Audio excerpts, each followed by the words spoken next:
Hello students, welcome to Daily Chronicles by Abhiram Ias. So today let's discuss the most important topics from the UPSC perspective. Okay, the topics I have chosen today are, we'll be talking about the retail inflation and also about the monsoons, and also let's talk about the digital arrest, and let's talk about the appointment of CJI, because 52nd CJI name was announced. He's not appointed, but he's just announced. The name has been announced. And let's also talk about India Middle East Economic Corridor, and also lastly let's talk about India's trade relations. Chalo, let's start. The first article is about the retail inflation. Now, why it is in news? Because retail inflation has been fell to 3.34%, which is the lowest since the 2019 years. Okay, so basically the article is telling that retail inflation eases to 3.34% and it is lower since the year 2019. Now, what is retail inflation? See, if you observe the term, there are two terminologies basically. One is retail and other is inflation. What is retail? Retail is the end product, consumer's end product. And what is inflation? Decrease of purchasing power of money, right? Decrease of purchasing power. That means due to this decrease of purchasing power, what happens? It leads to increase of price rises. Increase of prices. So if you combine retail inflation, it is nothing but change in the price of, that is retail price of goods and services. So retail inflation is nothing but change in the retail prices of goods and services that households purchase for their daily consumption. A simple example, see, our households, vegetables, whatever, if you take in 1 year, in 1 month it was like 100 rupees. In the couple of months it becomes 120 rupees. Here you can see an increase of 20 rupees, right? So this increase is called as retail inflation. That's it.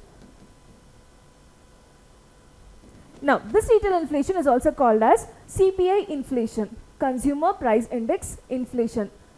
So, it is measured by the CPI, that is Consumer Price Index. Now, how is the CPI measured? It is measured by the National Statistics Officer under the Ministry of Statistics and Program Implementation. But coming to the WPI, WPI is measured by the Ministry of Commerce and Industry. WPI is measured by Ministry of Commerce and Industry. Now, what is the difference between CPI and WPI? CPI measures both goods and services. So, basically, CPI measures both goods and services. But coming to WPI, WPI only measures the goods and it doesn't measure the services. Okay, that is the difference. And CPI is, the data is released by the Ministry of Statistics and Program Implementation, but whereas coming to WPI, it is measured by the Ministry of Commerce and Trade. And now, see, this CPI is given in 3 ways. That is, one is in urban perspective, in rural perspective, and also combined. This is all about the retail inflation in brief. Now, let's see what are the causes of the retail inflation. There are like many causes, among them demand pull. What is demand pull? Excess of demand. Demand in the market for the goods. Demand for goods. More demand, less supply. The next is cost push. What is cost push inflation? Basically nothing but increase of cost of goods and services. One is demand. What demand pull? What is demand? When there is high demand but less supply of goods. Other is cost push. How cost will rise? Due to various reasons. Maybe there is an increase of crude oil, fertilizers or logistics. Due to these reasons, the cost of the product will be increased. And the next is supply side shocks. See, we can see now many international things are going on, like tariffs. If you take tariffs also, that will also lead to the supply side shocks. That means supply is becoming low in the international market. Due to that supply, there will be increase of prices and also important inflation. That is, see, it is leading to when depreciation of rupee increases, cost of imports like crude oil increases. So due to this, inflation is happening. And also fiscal deficit. What is fiscal deficit? Excessive government spending can also lead to money. That means excessive government spending can also lead to the inflation. So these are all the reasons for the causes of retail inflation, but luckily now the retail inflation have been decreased to 3.34%, which is the lowest since the year 2019. And one more thing, this retail inflation tells the cost of the living also. Okay, next let's see the measures to control this retail inflation. See, basically 2 days back we have saw that repo rate have been decreased to 4%, right? Now in the same lines, what happened, retail inflation also been decreased to 3.34%. So you can see there is some connectivity between these two. So if we see, if the retail inflation is higher, RBI changes the repo rate and reverse repo rate, CRR, SLR, statutory liquidity ratio adjustment. Okay, and coming to the government, what it does, it takes the supply side management, buffer stock release, and also it decreases the subsidies to control the inflation. And coming to the fiscal policy, it reduces the fiscal deficit and also rationalizes the taxes like GST adjustment. That is the example. Now let's again see, if retail inflation is higher, what are the measures taken is that from RBI side, it controls the repo rate, reverse repo rate, it adjusts the SLR and also CRR. And coming to the government side, the supply chain management will be taken care, and also buffer stocks release and also subsidies will be taken care. And coming to the fiscal policy, it reduces the fiscal deficit and also rationalizes the taxes like GST adjustments. That is all about the retail inflation. Okay. In the same context, let's see as a value addition other types of inflations. Basically headline inflation and also core inflation.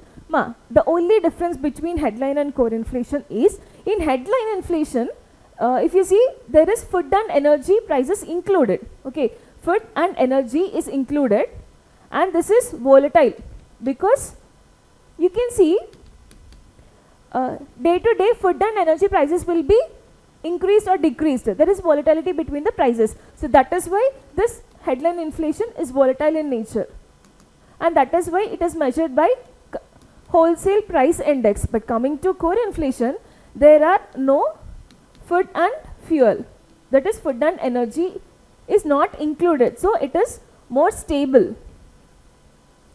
So when we are taking inflation factors into consideration, basically we go with the core inflation as it is stable in nature. Now next, let's see about the monsoons. Now IMD has predicted that there is an above normal monsoon. Why? Because of two reasons. One is there is an absence of El Nino in India, and also there is an absence of like Eurasian snow rainfall, snow cover. Eurasian snow cover is less. Due to these two reasons, Indian monsoon is predicted above normal. Okay.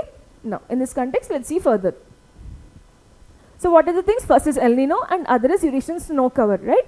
Now let's talk about the El Nino. What is El Nino?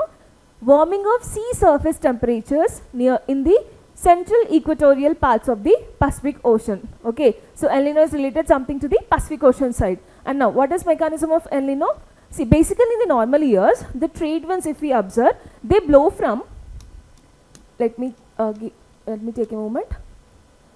So basically they blow from westwards to the eastwards, piling up the warm water near the Indonesian regions and also the Australian regions. But when there is an El Nino year, these trade winds weaken or reverse, allowing warm water to move to the easternwards.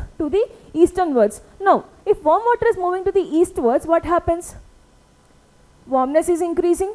That means high pressure is increasing. When high pressure is there, is it decreasing the rainfall or it is precursor of rainfall? Basically, when the high pressure is there, it decreases the rainfall, right? So low pressure is precursor for rainfall or monsoon, but high pressure is negative for rainfall, right? So here, when trade winds are weakened, so here when these trade winds weaken or reverse, they are coming to the easternwards. What it's making? It is making warm. Due to warm, there is a high pressure. Due to high pressure, there is decrease of monsoon, right?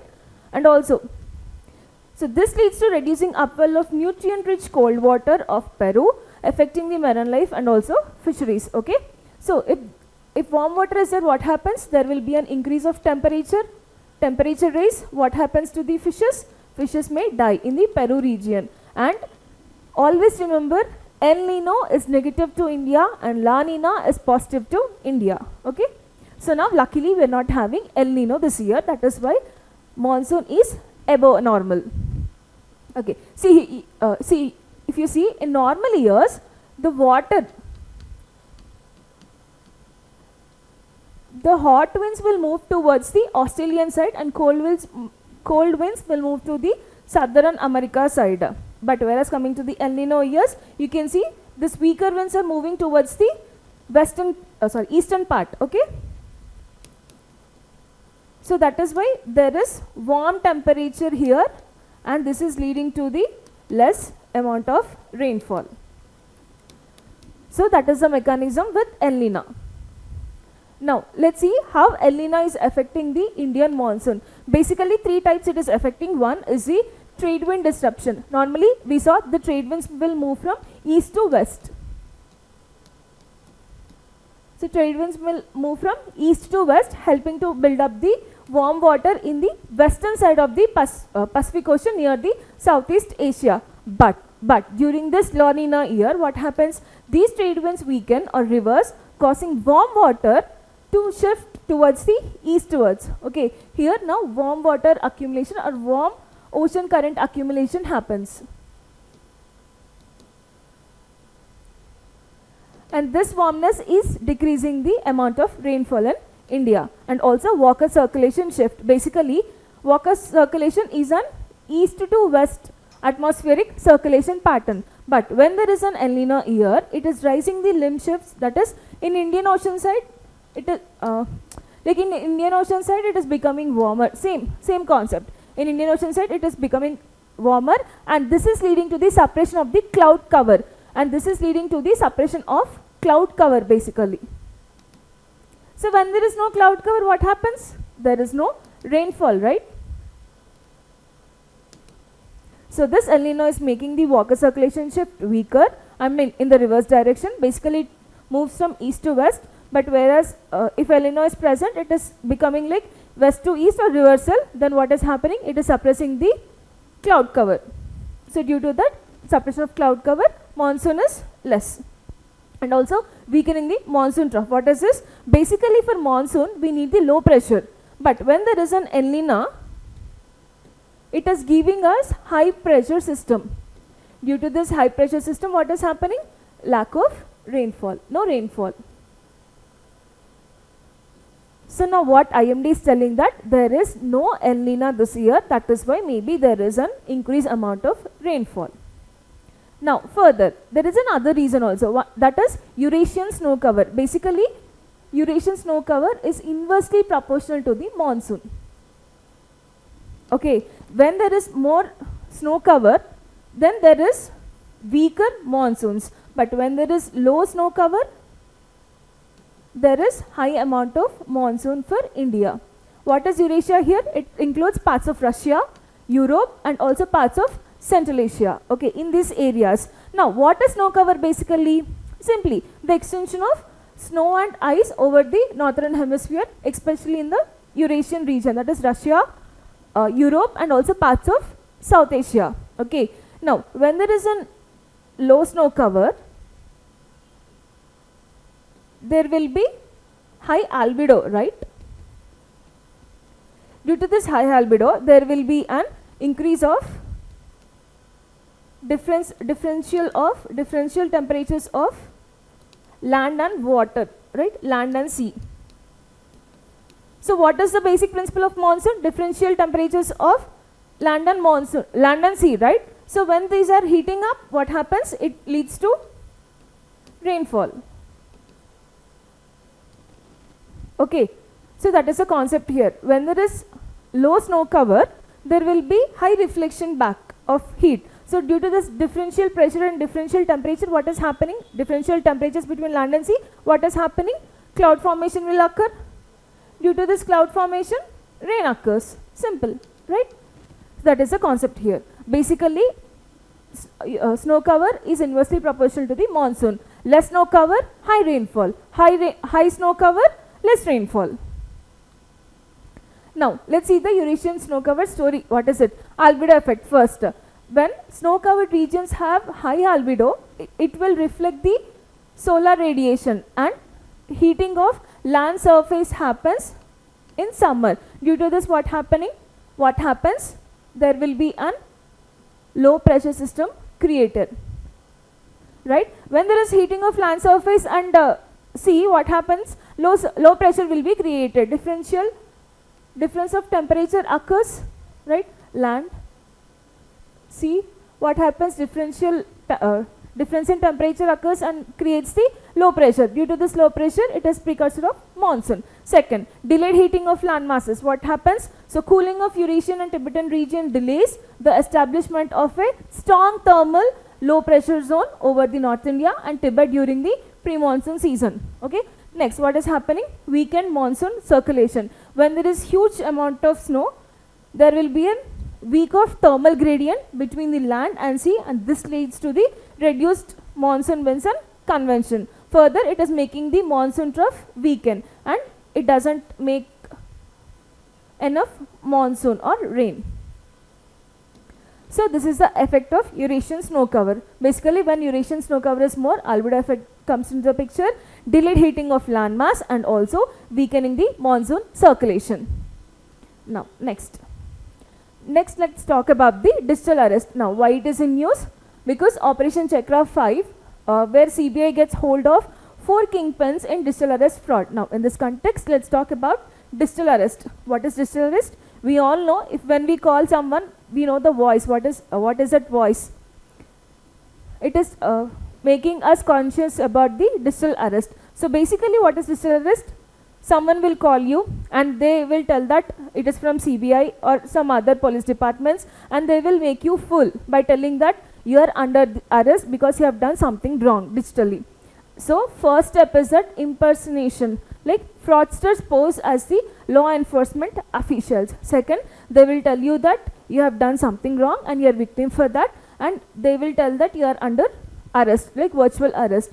And third, they will come to video call saying that you have to connect with us with video call and then you will be released. We'll become into panic stage, and afterwards they'll manipulate us, telling, like they'll manipulate, if you want to be released you have to transfer some money. And finally, what happens for us? Financial loss. In panic situation, we give them money. So that is digital arrest. Now, as a value addition, let's see other types of cyber crimes. First is phishing. Phishing is nothing but, not that fishing, catching the fishes, but here it is phishing. What it means? Fraudsters will trick the individuals into divulging the sensitive information via emails or websites. Remember, phishing is related to emails or websites. Okay. Identity theft. What is identity theft? Basically, stealing your personal information like your Aadhaar number, PAN number, to impersonate the victim for the fraudulent activities, right? We are seeing many cyber crimes now. And ATM skimming, what will they do? They will hack your ATMs, or they will capture the card information details and pins from the ATMs, and they'll take your money, right? And also ransomware effects. Ransomware is a malicious software where it encrypts your personal data, and by this personal data they will blackmail you and demand money, right? And also unauthorized digital lending applications. By clicking one link or any website, they will capture your personal data and they will blackmail you. Okay, these are the cyber crimes. Now next, let's talk about the CJI. Why? Because CJI Khanna recommends Justice Gawai as the successor. So BR Gawai is the next successor after the Khanna, that is Sanjeev Khanna. Okay, he is not appointed, remember, he is not appointed, just the successor name has been declared, that's it. So if you see the constitutional provisions, basically 124 clause 1 tells that you have to establish the Supreme Court of India, and mentions that it consists of one Chief Justice of India. And according to the article 124 of clause 2, basically it deals with states that all the judges of the Supreme Court, including the CJI, will be appointed by the President of India. Will be appointed by the President of India. So 124 clause 1 is talking about the Supreme Court, where it consists of one CJI, and 124 clause 2 is talking about the all the judges and CJI is appointed by the President. Judges of Supreme Court and CJI will be appointed by the President of India. Now let's talk about the qualifications of the CJI. To be eligible as CJI, he must be a citizen of India, right? And he must be served as a judge of High Court for 10 years, for at least 5 years, or he must be an advocate in an High Court for at least 10 years, or considered as a distinguished jurist by the President of India. So basically, to become the CJI, he must be like judge of High Court for at least 5 years, or advocate of High Court for at least 10 years, and other thing is that distinguished jurist by President of India, and he must be necessarily the citizen of India. Now let's see the process. So CJI is appointed by the President of India, right, under Article 124 clause 2, we saw that. And what is the convention? Basically, the senior most judge of the Supreme Court is appointed as the CJI. Now what is the process? Basically, the outgoing CJI will recommend the successor name based on their seniority, and this will be given to the Union Law Minister, forwards this to the Prime Minister, and lastly the PM advises the President, and this is as per the convention of second judge's case in the year 1993, where the seniority comes into the picture. That is, senior most as Supreme Court judge is appointed as the CJI. Now next let's talk about the IMEC, that is India Middle East Europe Economic Corridor. Now here you can see it is something related to economy, okay, connecting the trade and transportation. So what is the article? India posed to become a trusted bridge of global connectivity through the India Middle East Europe Economic Corridor, said by the Piyush Goyal. Basically, he attended yesterday the meeting of IMEC. Now what is this? It is nothing but, so the proposed IMEC will consist of railroad and also ship to rail networks and also road transportation routes extending to two corridors. One is Eastern Corridor and other is the Northern Corridor. Eastern Corridor, if you take, that is from India to the Arabian Gulf, okay, and Northern Corridor, if you take, it is from Gulf to the Europe. Two corridors, one is Eastern Corridor and other is Northern Corridor.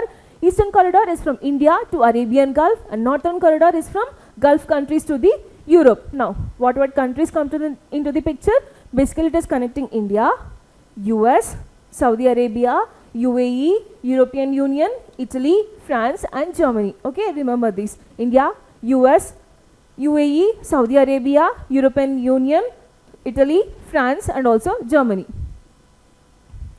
Now let's see what ports and what networks are connected in this IMEC. Basically the ports connected are in India, Mundra Port, which is in Gujarat, Kandla Port, which is in Gujarat again, and Jawaharlal Nehru Port Trust, which is in Mumbai. Okay, remember Mundra Port, Kandla Port and also Jawaharlal Nehru Port Trust. And coming to the Middle East, Fujairah Port, Jebel Ali Port, Abu Dhabi in UAE, as well as Dammam and Ras Al Khaimah ports in Saudi Arabia.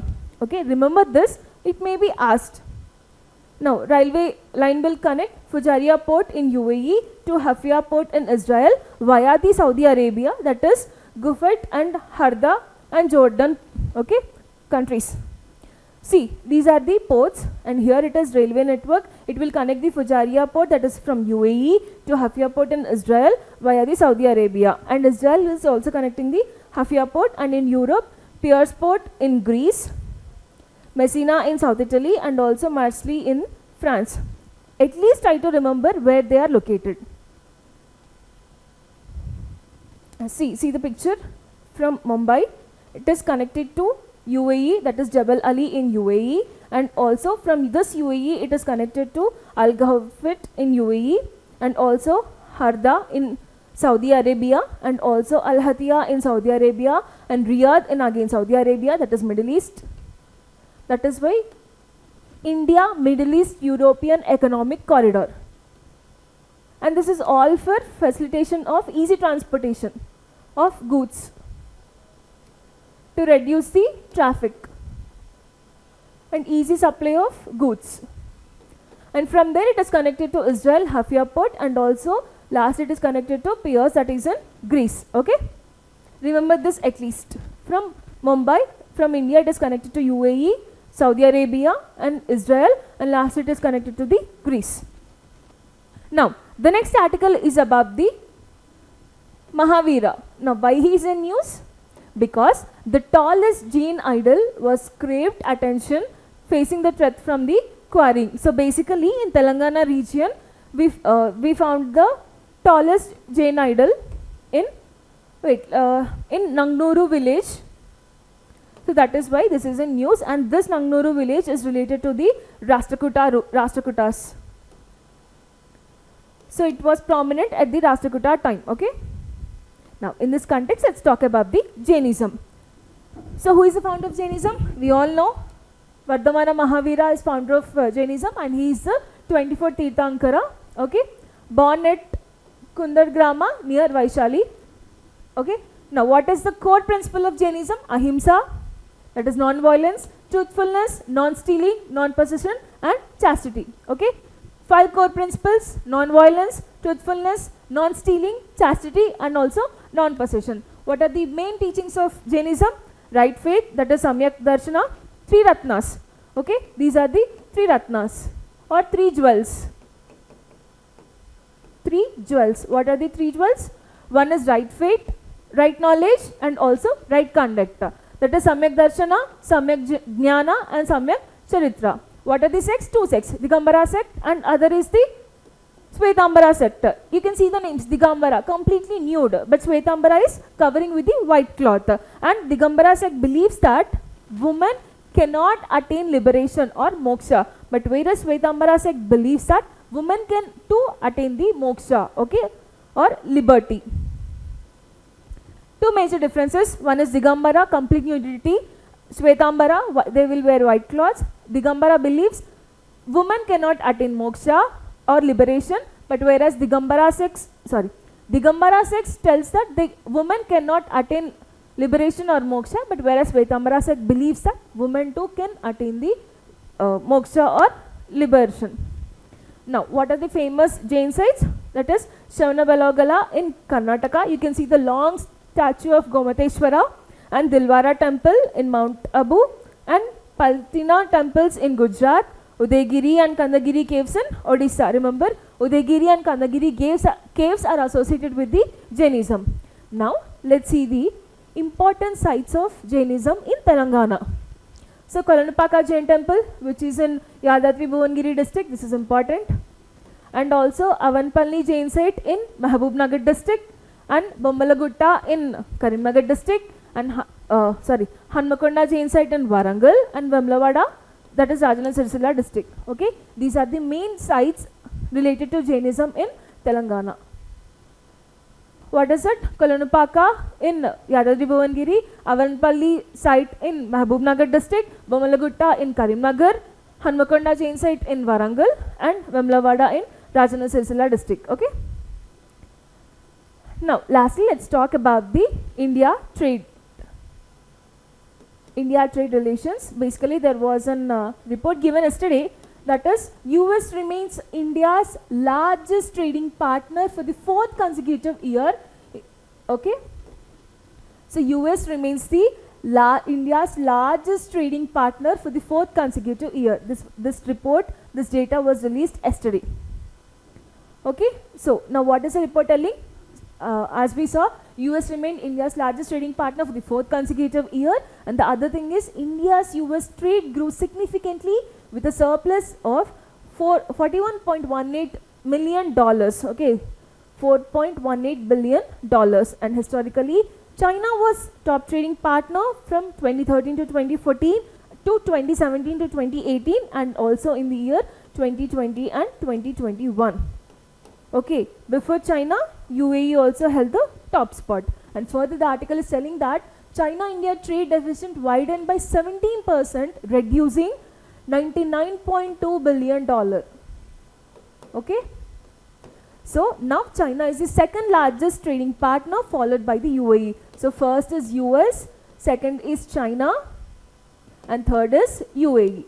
These are the top 3 trading partners of India. Okay, first is US, second is China, and third is UAE. And now also it is telling that US-India target trade is $500 billion in goods and services by 2030 year. Now currently it is $191 billion, but by 2030 it want to increase to $500 billion. Okay, this is the brief data what the report is telling. Now let's see the top 5 countries, top 5 trading partners for India. First is United States, second is China, third is UAE, 4th and 5th places are occupied by European Union and Russia respectively. Again see, first place is US, second place is China, third place is UAE, 4th place is occupied by the European Union, and 5th place is occupied by the Russia. Okay, so that's all for today. Thank you.